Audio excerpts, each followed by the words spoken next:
નમસ્કાર દર્શક મિત્રો, ધ લોકસત્તા શોમાં આપનું સ્વાગત છે। અમેરિકામાંથી દેશ નિકાલ કરાયા બાદ ભારતના 104 લોકોને પરત મોકલવામાં આવ્યા હતા, જેમાં ગુજરાત સહિત હરિયાણા અને પંજાબના લોકો પણ હતા। ડોનાલ્ડ ટ્રમ્પના કાર્યકાળમાં તેમની નીતિઓના અમલીકરણના પરિણામો દેખાવાનું શરૂ થયું છે। ત્યારે ખરેખર અમેરિકામાંથી કોને કાઢી મુકાય છે એ પ્રશ્ન અંગે ચર્ચા થવા લાગી છે। માઇગ્રેશન પોલિસી.orgના એક અહેવાલ મુજબ વિગતવાર અમેરિકામાંથી કોને ડિપોર્ટ કરી શકાય એ અંગે જણાવાયું છે। હાલ ઘણા લોકો એવું માની રહ્યા છે કે અમેરિકામાં બિનઅધિકારિત ઇમિગ્રન્ટ્સ પર જ ડિપોર્ટેશનની તલવાર લટકી રહી છે, જો કે હકીકત એવી નથી। દેશમાં કાયદેસર રહેતા ઇમિગ્રન્ટ્સ જેઓ નાગરિક નથી બન્યા તેમને પણ કેટલીક સ્થિતિમાં આની અસર થઈ શકે છે।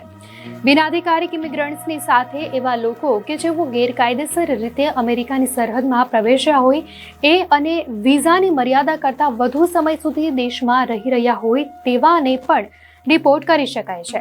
તો કામચલાઉ વિઝા પર દેશમાં આવેલા ઇમિગ્રન્ટ્સ જેમને પોતાની વિઝાની શરતોનો ભંગ કર્યો હોય તે પણ ડિપોર્ટ થઈ શકે છે। તો આ સિવાય ઇમિગ્રન્ટ સિવાય દેશમાં કાયદેસર રીતે કાયમી વસવાટ કરતા લોકો એટલે કે ગ્રીન કાર્ડ હોલ્ડરો તેમજ કામચલાઉ વિઝા ધારકોને પણ ડિપોર્ટ કરી શકાય છે, જો કે આ કેટેગરીમાં આવતા લોકોએ ગુના આચર્યા હોવાનું સાબિત થવું જોઈએ। હવે સવાલ એ થાય છે કે કોની ધરપકડ કરવી એ કઈ રીતે નક્કી કરે છે? તો ICE.gov-માં આપેલી માહિતી અનુસાર અમેરિકાના અંતરિયાળ વિસ્તારોમાં અમેરિકાની ICE-EROના અધિકારીઓને ઇમિગ્રેશન માટેના કાયદા લાગુ કરવાની જવાબદારી સોંપવામાં આવે છે। આ અધિકારીઓ પર રાષ્ટ્રીય સુરક્ષાની જાળવણી અને જાહેર સલામતીની જાળવણીની જવાબદારી બની છે। ERO ઇમિગ્રેશન એન્ફોર્સમેન્ટ પ્રક્રિયાના બધા તબક્કાને મેનેજ કરવાનું કામ કરે છે। સત્તાવાર આંકડા પ્રમાણે અમેરિકામાં વર્ષ 2023માં લગભગ 1.69 લાખ લોકોની EROએ ધરપકડ કરી હતી। જો અમેરિકામાંથી કોઈ વ્યક્તિને દેશ નિકાલ કરાય તો અમુક વર્ષો સુધી દેશમાં તેને પરત ફરવા પર પ્રતિબંધ મુકાય છે। જો કે દેશ નિકાલ કેવી રીતે થયો તેના આધાર પર આ પ્રતિબંધના પ્રકાર જુદા જુદા હોઈ શકે છે।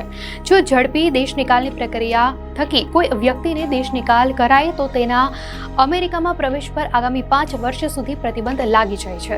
તો ઇમિગ્રેશન જજ મારફતે કોઈ બિન નાગરિક માટે દેશ નિકાલનો નિર્ણય અપાય તો આવી વ્યક્તિ 10 વર્ષ સુધી અમેરિકા પરત નથી ફરી શકતી। જે વ્યક્તિ સામે બીજી વખત દેશ નિકાલનો ઓર્ડર થાય તો તે સતત 20 વર્ષ સુધી અમેરિકામાં ન પ્રવેશી શકે।